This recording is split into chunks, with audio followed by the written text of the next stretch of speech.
And we're back here on TVP World, and we're going to discuss the situation surrounding the OSCE. Now, cutting off diplomatic channels or maintaining them, that is the question when it comes to Russia's membership in the Organization for Security and Cooperation in Europe.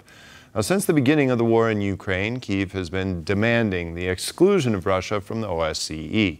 Russia, being a member, has effectively blocked the activities of the organization since it has invaded Ukraine. Now, the OSCE is the only organization to have branded Russia as a state sponsor of terrorism. And earlier this year, Russia said it would likely leave the organization. Now, joining us here to discuss whether the OSCE needs Russia or not is Radu Albu-Comănescu, Vice Grad Insight Fellow. Thank you for joining us here in the studio. Thank you for inviting me. Now, concerning the OSCE, we've seen Russia say potentially that it would leave the organization. It was talking about doing so at the beginning of the year. But I think for our viewers, most valuable is why has the organization been so important, really since the end of the Cold War?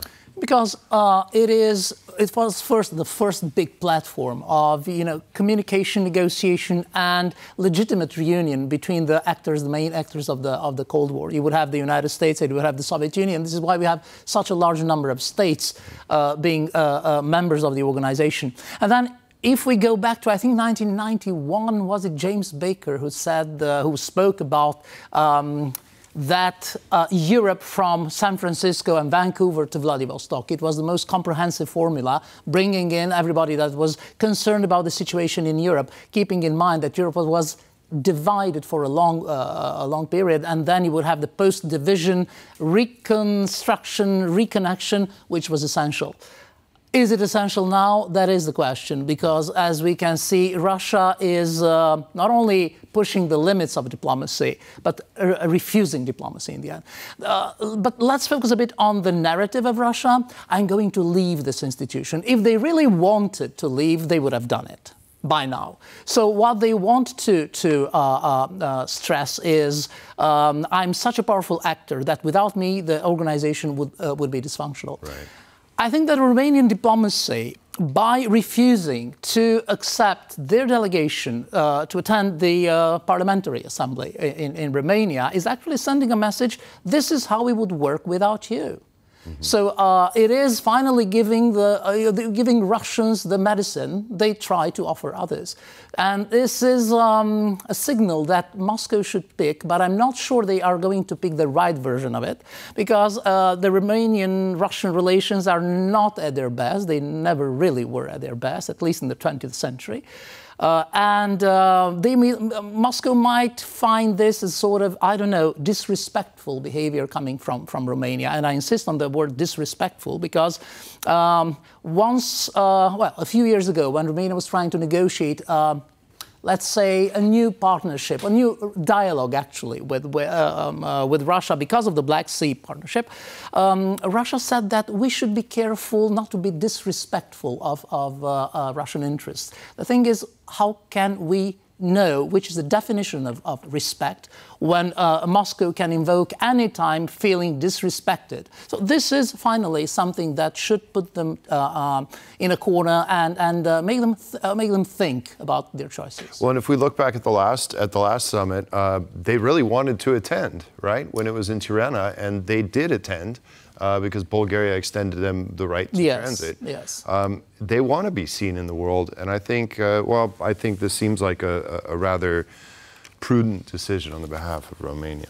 Right. Let me push back on it a little bit and play devil's advocate, because this is one of the few remaining formats that involves NATO allies, as well as Ukraine and Russia on a diplomatic front. Do you think that by barring Russia from attending, or if Russia walks away, we will no longer have any form of diplomatic channel and kind of have to, resort to war? Not necessarily. I mean, the background, underground, channel B, C, D, 1.5, 2 channels are still there. What is happening now is within the framework of an official institution. And it's also a signal that this can be performed. This can happen also in other institutions. Maybe one day the United Nations. We have no idea how far this will go. But the message is important because it finally shows that we can handle our problems in Eurasia, more or less, because that was the definition of the Europe conceived from Vancouver to Vladivostok, especially Lisbon to Vladivostok. That was the section that was important to us. Eurasia can function without Russia being always present.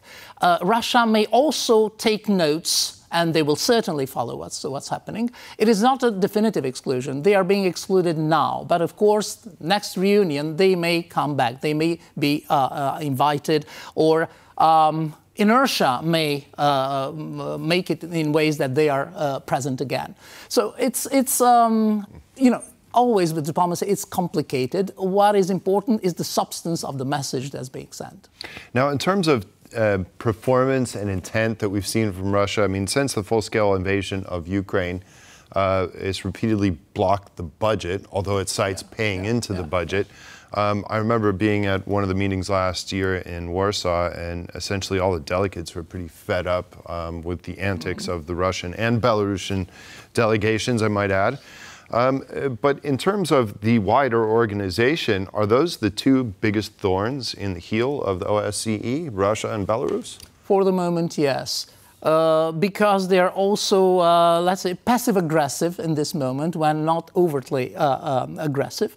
But they are those who are clearly blocking any process of decision-making in ways which are constructive to all the other parts. So this is, let's say, a sort of scene or a set where they like to perform the role of I'm the mighty, I'm the powerful, I can obstruct diplomatic developments in Europe, I can put pressure on you, and you should listen to me. It never works. I mean, Russia has such a different criteria to define diplomatic action, to define interaction and cooperation with others, that they need to understand that there are limits to this kind of redefinition as long as you belong to a community of nations that since 3 decades already understood that cooperation is by far more productive, more fertile, and it includes an exchange that Russia is not willing to be a part of. So I think this self-definition of Russia as an aggressor an aggressor in diplomatic terms within the organization is not exactly helpful. They want to demonstrate power. What they obtained was, well, they were kicked out. At least now. Well, I guess they can get a taste of that from June 29th to July 3rd.